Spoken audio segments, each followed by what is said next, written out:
Hey, welcome to the Homeless Conservative. I'm your host, Blake Fisher. Thank you for joining me on a live podcast. I'm going to do two this week because there's been enough news in the Republican primary, and this whole thing might be over after tomorrow anyway, that I figure let's get two in. We'll talk today about Ron DeSantis. His ticket that got punched out of Iowa only got punched, apparently, to the Trump train. He's dropped out. He is endorsing Donald Trump now. Kind of cowardly, if you ask me. I mean, I get the political calculation. We'll talk about it, but that happened over the weekend. And of course, if you listened to him last week, it was like, you thought he was victorious in Iowa, didn't lose by 30 points, and he was going on, and we're moving on to the next place. But there was no path for him in New Hampshire. There's no path for him in South Carolina. And so he dropped out and endorsed Trump. And it's interesting to me for lots of reasons. I thought he'd at least make it through New Hampshire, probably, but he didn't. So here we are. It's now officially the thing people like me wanted this whole time, was not a split field where the anti-Trump vote was splitting between multiple candidates like Nikki Haley, DeSantis, Tim Scott, Pickett, Chris Christie.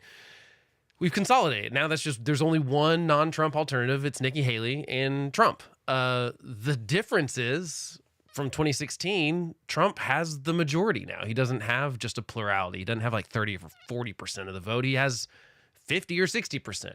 And so there is no situation where one other person can beat him. Haley has a really, really slim path. And we talked about this last week, but let's talk about Ron, because that's the purpose of this one. We'll do another one, like I said, after the New Hampshire primary, to talk about how Haley fares there. So I won't talk about her as much today. So let's talk about Ron. So he dropped out Sunday or Saturday, Sunday, whatever, right before the Tampa Bay Bucks game. He apparently really wanted to watch the game, and so he just thought he'd get out while everyone in Florida was watching the football game. Not really. I don't know what his motivation was, but it's interesting.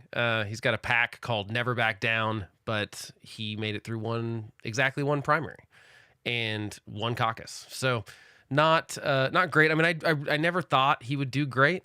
A year and a half ago, I feel like people thought Ron DeSantis was going to be the path forward from moving on from Donald Trump. He was Trumpish enough that he could get some Trump voters, but he also seemed to actually govern and be able to, be an executive in the state of Florida. It didn't ever seem to make sense that was going to really happen, though, because he never ran. He just kind of avoided having any kind of base. I mean, essentially, he was trying to claim to be like Trump, but competent, and try to run to Trump's right, but he wouldn't say anything negative about Trump. So he was trying to basically just peel some people off from Trump supporters, and to be like, look, you like Trump, we get it, but he is a little old and he's not electable, because keep in mind, at the time the polls looked very bad for Trump against Biden. That has since switched. So kind of his only tactic was saying, oh, Trump's not electable. He can't beat Biden. That's why you should vote for me, who can beat Biden.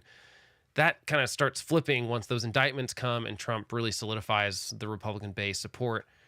And not that means he can actually win the general election. I think that Republicans are a little foolish into thinking that because Republicans think a certain way, the whole country thinks that way. And in more and more, both parties are foolishly believing that and running further to the right or further to the left or further to Trump when Trump's not very popular. So I don't think it's a winning strategy, but that's where we're at.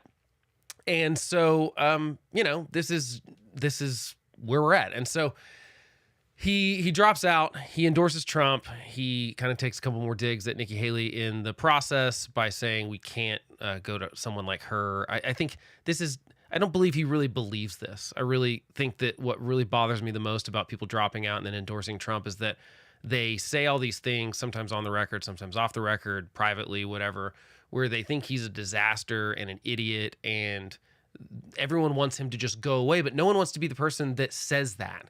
And so DeSantis just falls in line, and because Nikki Haley's so easy to hate right now, because she's the last threat remaining to Trump, I don't think she's a very likely threat, but I mean, she is still the one thing standing in his way of just sealing up this nomination. And so all of MAGA world's going after Nikki.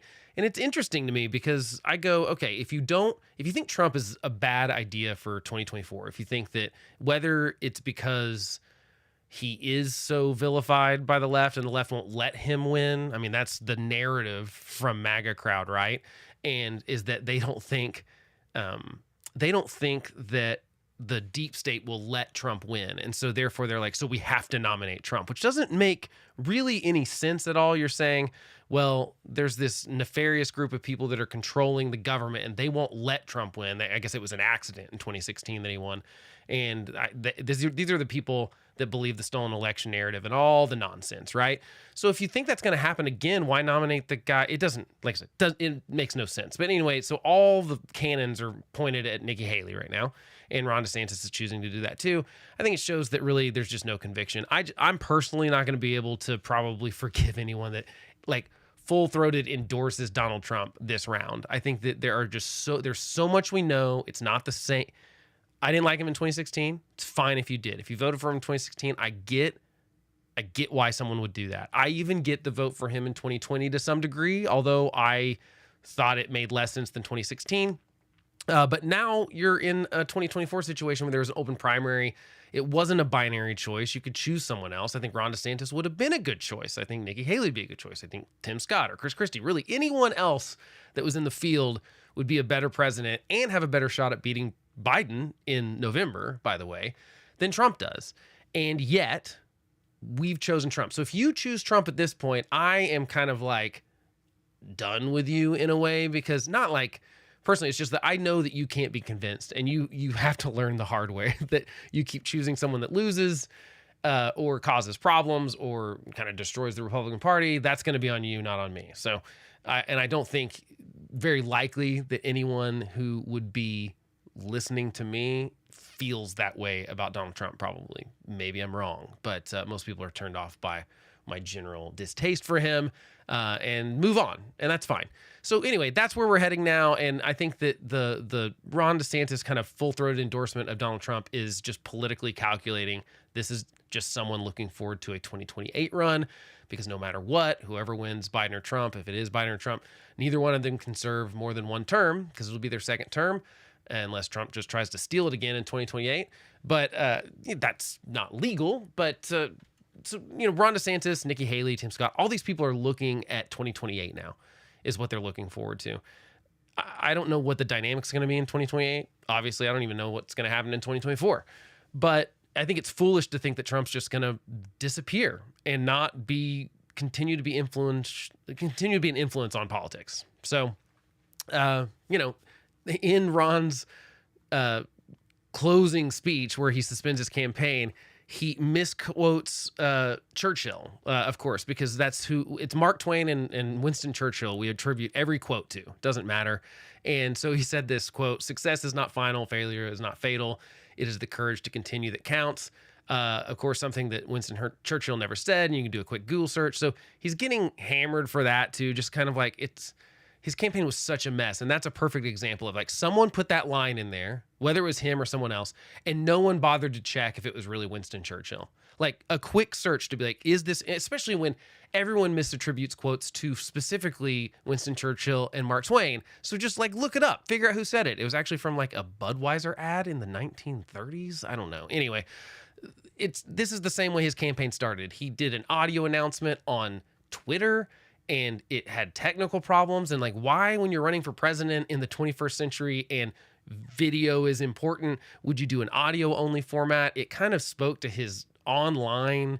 He's just way too online. He thought Twitter was real life. His campaign staff thought online right-wing politics was real life.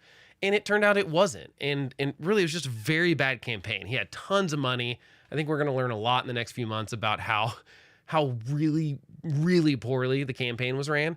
And I don't think it says a lot to him as an executive, really. I've always wondered why we trust someone to run the country when they have a badly run campaign. Because to me, I know they're not the same thing. Running the government and running a campaign are not the same. But there's some sort of qualification of who you hire and who you trust and what your instincts are.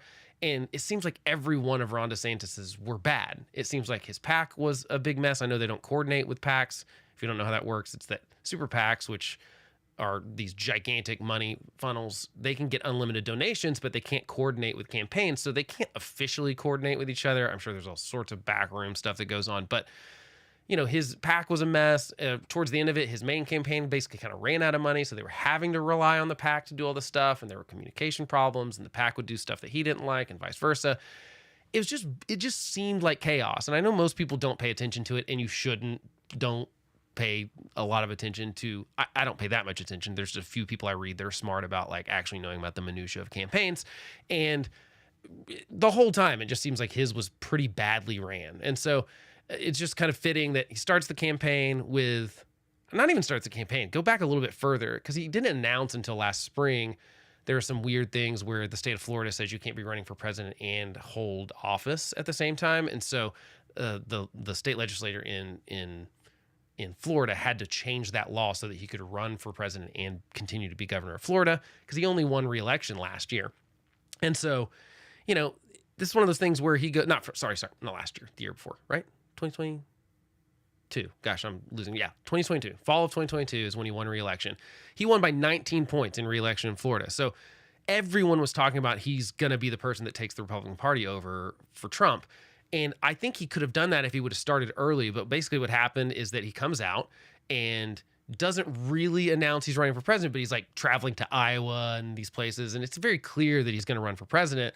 Meanwhile, Donald Trump announces and immediately starts attacking DeSantis. So it's like killing the baby in the crib kind of situation. It's like if you could shoot Hitler kind of thing. So, and that's essentially what it is. He's just like, I'm going to kill him before he even announces his campaign.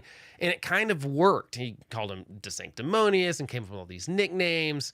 I mean, Trump's habit of having to emasculate anyone that isn't completely for him is so funny to me, because there's all these sort of alpha male idiots that love Donald Trump, and they love to pretend that they're like, he's our manly guy and I'm a manly guy because I like this manly guy Trump. But all Trump does is eviscerate and emasculate men who don't agree with him, and women for that matter too, although it's not emasculating, I guess, at that point. But and until you bend the knee and kiss the ring, there's no forgiving that. And he almost likes that better. It's almost like he gets off on someone being against him and then having to come groveling back, like so many people have. Ron DeSantis, Kevin McCarthy, just like the list goes on and on of these people that like seemingly turned on him at one point and then had to go groveling back to him. And it's pretty gross. It's also really weird to me that people like look up to that and think that that's quality that we should have in a leader in our country. And then people just keep doing it. I find it very hard to believe that Ron DeSantis actually likes Trump. I think that if he thought there was no benefit to him in 2028 to endorse Trump, he wouldn't have done it. But that's just not honest, and it's not authentic. And I think people see right through it. They go, well, this is what you were saying about Trump last week. You said that he's kind of missing a step, and you had all these grievances with him, and you said that we need another generation, and that, I don't know, there's just all these weird things that are going on. And then you flip on a dime and you're like, he's my guy. I think people see right through it. Maybe they don't. Maybe they don't. Maybe that's wrong for me to say that. So this, like I said, just feels like positioning for Ron in 2028. He'll finish up his governorship, I guess, in 2026 and start campaigning. That's what it is. I don't think people are talking about VP. I don't think that Ron DeSantis has a chance to be the VP, because I really think anyone that ran against Donald Trump doesn't have much of a chance. I really think he's only going to pick a VP that is totally loyal and won't potentially upstage him. I don't think it will be a woman because I think that he has serious problems with women in power.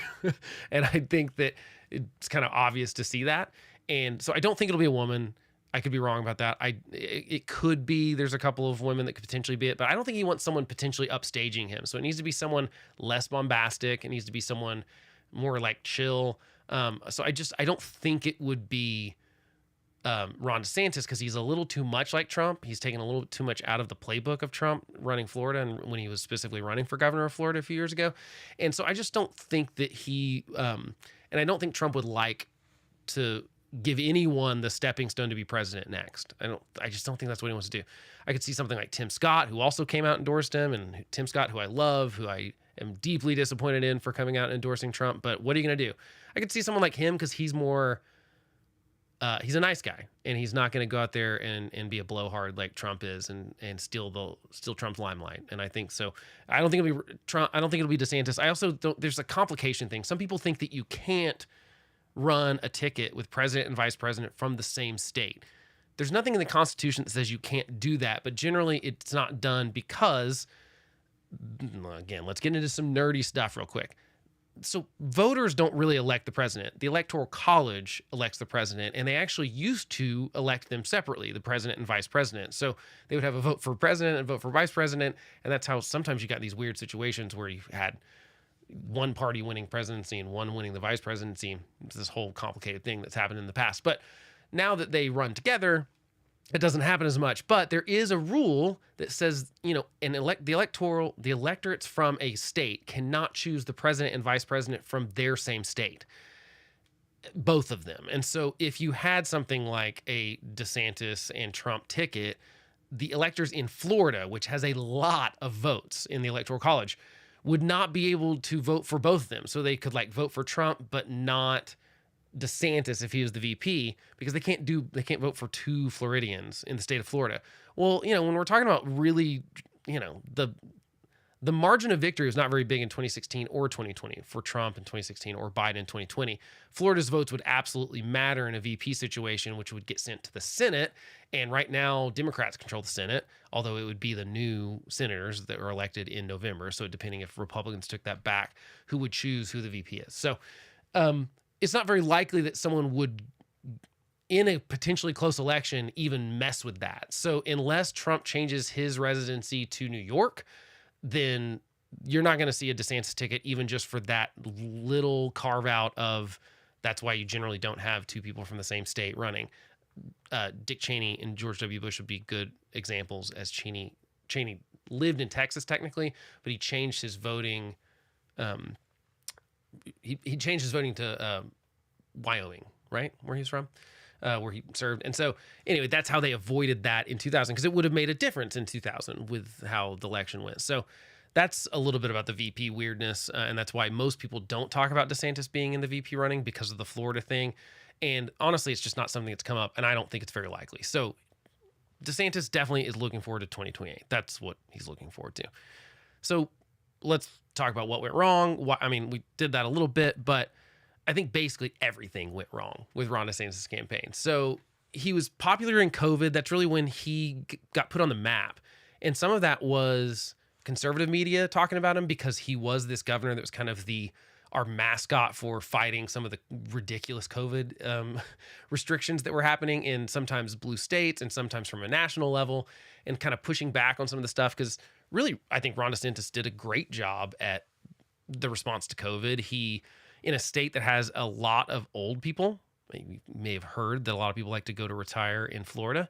And so they have a higher percentage of elderly people. And so, he immediately, and his administration, looked to, how do we protect these people that are clearly the most vulnerable? And they worked on that. And I think they did a good job. And he was also really good and kind of became a bit of a mascot for the right in his response to the mainstream media and the more left-leaning media, especially cable news and stuff, they would come after him for some of the decisions they made, like as if he was endangering lives, and he'd come right back at him with facts and kind of call him out. And that was fun to watch. Like, people enjoyed watching that. He's actually really good at that. Honestly, he's better at that than being a politician, like, shaking hands and holding babies and stuff. I don't think he's really great at that, but he's really good at when the media unfairly ask a question or something, he goes back at him, but not like Donald Trump does, where he just calls them fake news and tries to belittle them. He actually comes at them with, like, here's the facts. No, that's a lie. This is what you're quoting, and that's wrong. And he's a pretty smart guy, and he would do a good job at that. You move us out of a pandemic where that's going on, and Ron doesn't have that tool anymore. He can't be that guy because there's not this crisis that he's running and doing daily press briefings.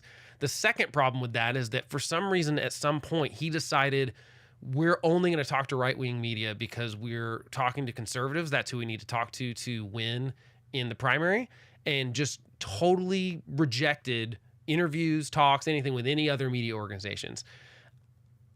I don't understand the thought process there. Vivek Ramaswamy, who I do not care for, he said yes to everything because he knows that you have to get in front of people. People need to be aware of who you are. Most of these polls that have happened for the last, any poll that was taken a year and a half ago, or who would you like in the Republican primary of these people? I did this with my wife, who's like, we talk about politics, but she's not in the minutia like I am.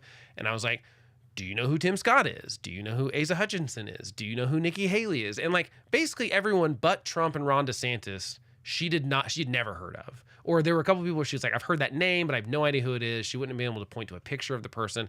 And that's most of the American electorate, okay? And that's how that's okay for it to be that way. This is not me shaming people that aren't like me and are political junkies, because honestly, I think that's where most people should be, is like pay attention enough that you know the issues and who you need to vote for and why you should or shouldn't vote for someone, and why you should or shouldn't reelect someone.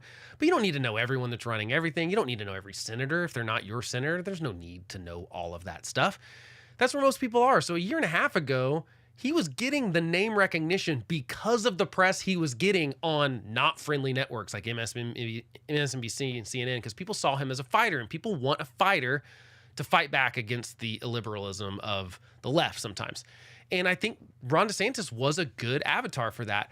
But he decided, I'm never going to talk to those media outlets again. And, Trump, give him credit, from 2015 on, really for forever, he's always known how to use the media to his advantage, even if that media hates him and is trying to play gotcha, because he can then use it as a look, they're the villains kind of thing. Ron DeSantis threw all that away by being like, I'm not going to ever do an interview on CNN. So I think that was foolish. I don't think that's a smart idea. I also think that COVID's just out of people's minds. We're not in the middle of the pandemic anymore, so we don't need a governor. We don't need a pandemic era governor. There was a great article I read earlier that's like, Trump is a Peloton, or not Trump, DeSantis is a Peloton candidate in a post-COVID world. Peloton, of course, famously didn't quite go bankrupt, but they had to move a lot of money around, and they had a massive inventory, and their stock went from, I think, $140 or something at the height of it to now it's $6. So kind of a great example of the COVID factor being a thing that didn't work out well for Ron DeSantis in the end. And so, and I think he also waited way too long to run. I think he sort of took like, well, I'm the answer. I'm the Trump alternative, and just got to slow roll it. I mentioned the Florida legislation kind of stuff that had to be passed too, probably partially a hindrance, but to then do your announcement in an audio only Twitter thing just seems pretty, when I tuned in to the audio thing, I was kind of shocked because I just thought it was going to be video. I'm just like assumed anyone announcing they were running for president in the 21st century, especially the 2020s, would do it on video. And this is a guy that won re-election in Florida by 19 points. He could have gone to Tallahassee and had a room full of excited Ron DeSantis voters cheering for him, and he could have talked for 10 minutes to them, answered a few questions, and been done. And we would have been able to see that on TV. We would have seen pictures of it. Instead, we get this audio-only version that crashes, and I mean, even if it had gone well, I don't think it would go well for him, but then it crashes. So really bad. I don't know who he hired for this stuff, but I don't think any of them did a great job. And I know nothing about who's good and who's bad at like running campaigns, but I would wager to say that the people that ran his, not fantastic. So I would have probably not done that. I think, as I mentioned, he was too online, just way too focused on what was going on right-wing Twitter. And that's not most of the people that show up to vote in the primaries, and it's certainly not the people that vote in the general election. So I think that's a bad policy. And then he's kind of, I think he's just not very good at the campaigning part. I think that there's certainly a bit of him that is good, I think, at the executive part. I think he's a good governor. I think he likes the policy wonkiness, but it just doesn't translate. He looks like a robot on stage. And I don't think it's different than my normal criticism for other politicians that seem inauthentic, but it's sort of a different version of the same problem, in the sense that like he's not a smiley, handshaky, personable guy. I mean, from everything I see. And that doesn't mean he's a bad governor. That doesn't mean he'd be a bad president. I think we need to put less focus on personality when it comes to who we elect. It's like, can you do the job? I don't really care if you're a jerk then. I mean, I'd prefer you to not be, but I don't really care if you're not, if you're an introvert that likes to not talk to people and doesn't want to do all the campaign stuff and doesn't want to take pictures and stuff, then fine. I don't care. If you're doing the other part of the job, I'm fine with that. But everyone wants to have a candidate that they can get a beer with. That's like the famous thing now that everyone wants. And I just think that can be kind of foolish when I think Ron DeSantis could potentially be a good president. I think he's been a pretty good governor in Florida. But just don't hold that against him that he didn't have that personality.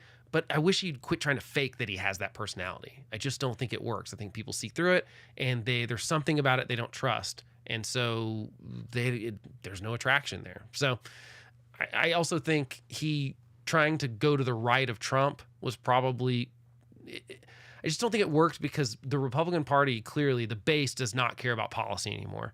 So when you're trying to talk to them about trade or deficits or all these kind of things, those kind of just don't matter at all to Republican voters. Basically, the only thing that now matters to Republican voters is, are you loyal 100% of the time to Donald Trump? If the answer to that is no, they don't like you. If it's yes, they do. But it does not seem to me very apparent that anyone cares about issues. There's maybe a couple issues they care about. They seem to care about Ukraine for some reason, in the sense that they don't want to send any funding to Ukraine. And without, like I said, only because basically Trump said he doesn't want to. And so now, so it's the same thing. If Trump has a position on a policy and you take the opposite of that position, you're disloyal, therefore you're the bad guy. And so trying to say that Trump was not conservative enough, trying to attack him from the right, just didn't work because people don't care. I think that Trump could come out and be for Obamacare, and I think he could come out and say that he's for forgiving student loans, all the things that people hate about Joe Biden.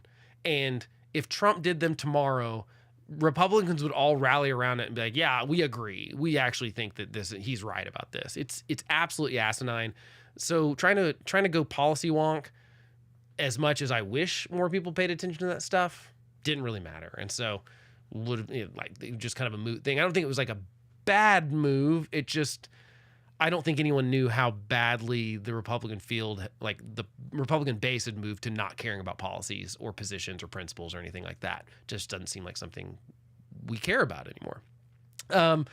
Trump's attacks on him early also made a big difference. Like I said, kind of killing the baby in the crib.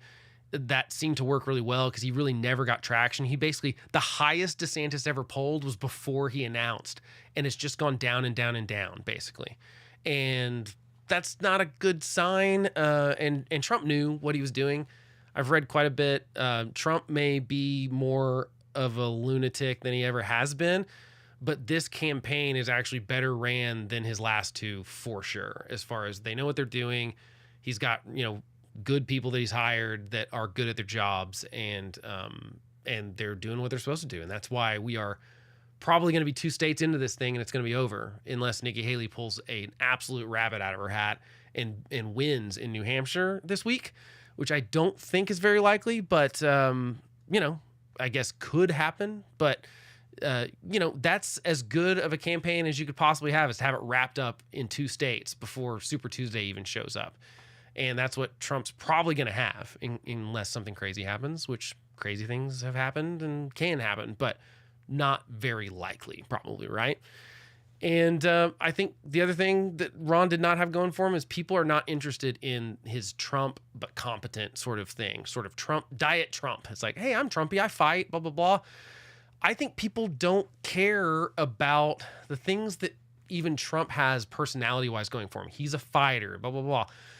That doesn't seem to translate to other people. Like, those qualities are not things that people are looking for in other candidates. It just seems to be the reason they like Trump, and Trump's authentic about it. And so people are like, I don't want diet Trump. I just would rather have Trump. And so, and the competent thing doesn't really matter either, because most of the Trump loyalists think the loyalty to Trump, they can't see that Trump didn't do anything right in his first term. They think everything that didn't go right in the Trump White House was someone else's fault. So Trump gets all the credit, but none of the blame.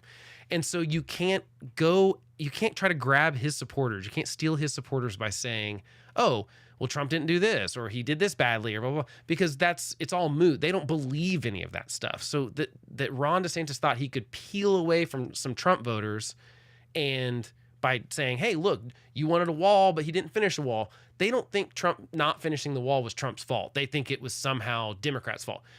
You know, despite he had Republican Senate, Republican-controlled House, and the White House for 2 years until 2018. He basically got a tax cut done. That was basically it.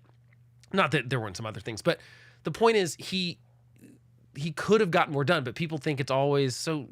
Everything that doesn't work out is not Trump's fault, according to his followers. And so you're not going to peel those people off.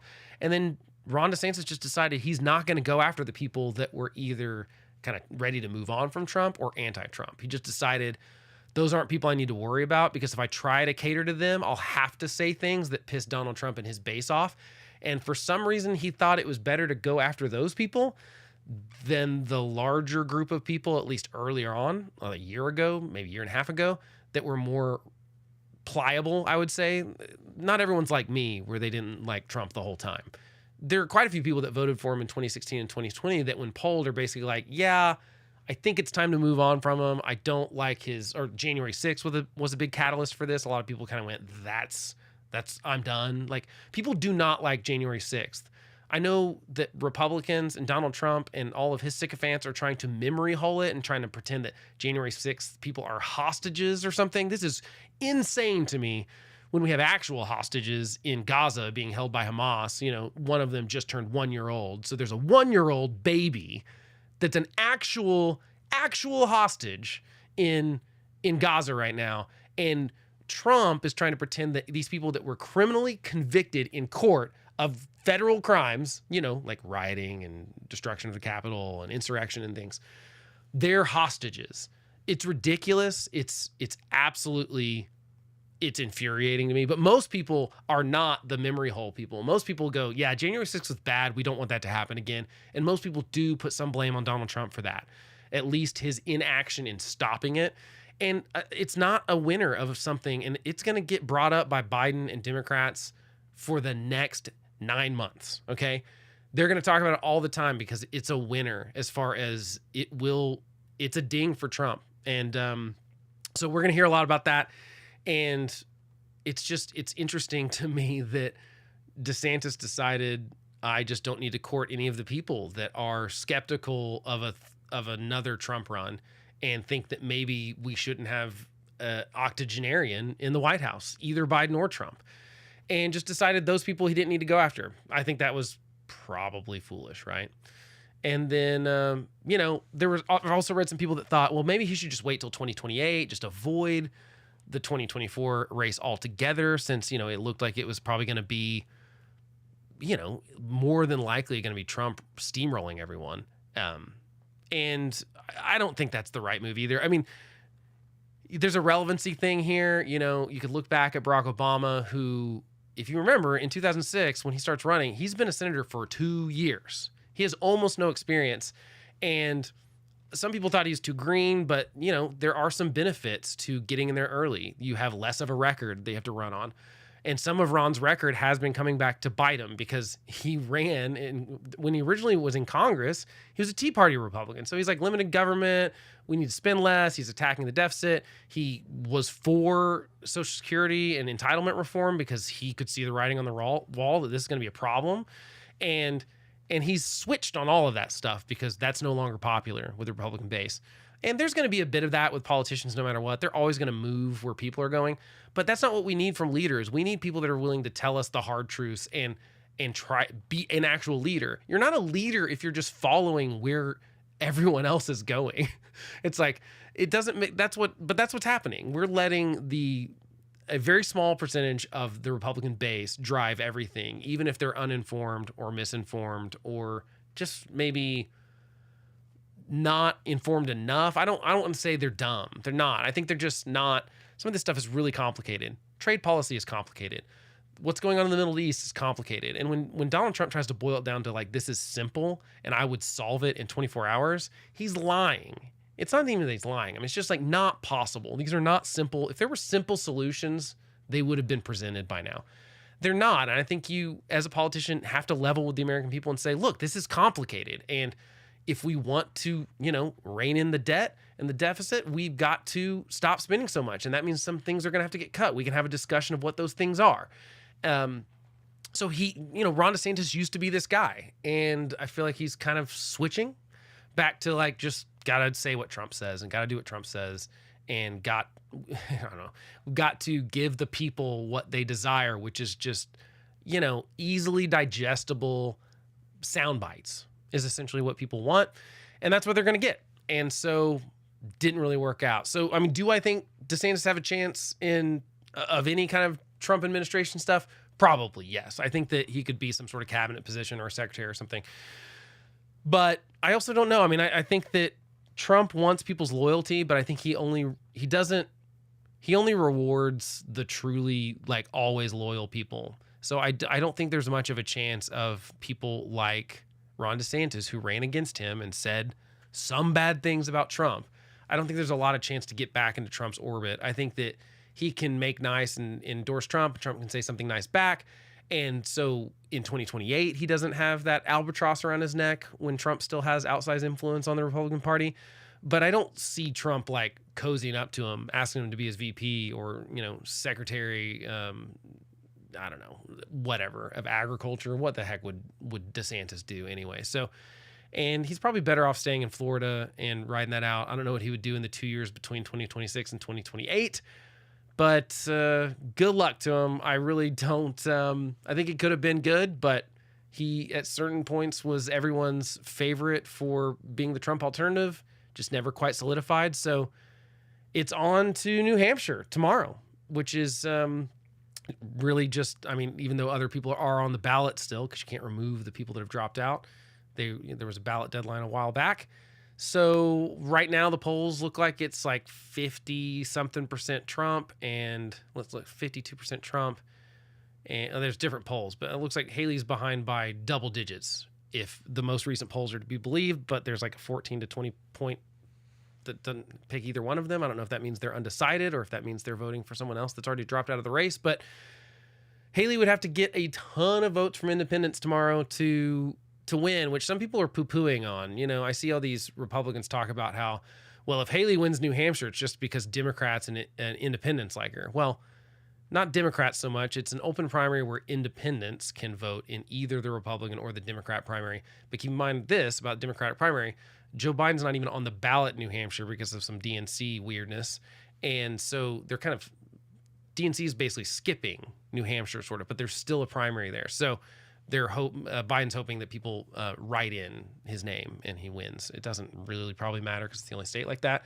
But that means Democrats don't have somewhere to be, but they'd have to have changed they can't be affiliated with Democrats and vote in the Republican primary. They would have had to change their affiliation months ago, which maybe some people did, but that's not very likely. But independents can vote in either one of the primaries, and they're not going to have a reason to vote in the Democratic one. So a lot of those independents will vote in the Republican primary, maybe. I mean, that doesn't mean they're going to show up, but they can, and they certainly don't have much of a reason to vote in the Democratic primary. So when people crap on that idea, though, I'm like, the independents vote in the general election and are very important to the general election. They are swinging it because more and more people are leaving the Republican Democrat parties because they don't like them and they don't feel represented by them. And they're like, so they're leaving these parties in droves and becoming independents. Independents are absolutely the people that are swinging elections in November. So to be like, we don't like this person because they get support from independents is such a perfect picture of the Republican Party right now. They do not care about winning. They care about fighting and they care about purity. They don't care about actually governing, because if they did, they would, put up a candidate that could win, but they're not doing that. You look back to 2022, the midterms, most of the Trumpy candidates all lose. 2020, certainly a lot of the Republicans lose. And basically Republicans have been kicking out anyone that has spoken out against Donald Trump. Those people are either retiring or they're getting primaried. And you're seeing the same thing happen on the left too. This is not unique. I'm talking about the Republican primary because I'm a Republican, I'm a conservative. And that's what we're talking about right now. And there's not really a Democratic primary, but this same stuff is happening on the left too, where you're getting people that feel disenfranchised. Now, some of the disenfranchisement on the left is coming from the far left progressive side because Biden is more moderate. you're getting this like backlash from people that are like the 20% of Democrats polled that say they side with Hamas over Israel, not Palestinians, by the way. The polling question was, do you side with Hamas, the terrorist organization, or Israel? And 20% of Democrats, a lot of them are young, it's about half of them are young, are saying they would side with Hamas, and they're very anti-Biden because of that. They'll probably come around and vote for Biden, though. It's not like they're going to vote for Trump if he's the nominee, right? Most people will sort like all this big middle chunk of the country that's saying, hey, I don't like Trump and I don't like Biden. I don't want either one of them. That's the majority of the country right now.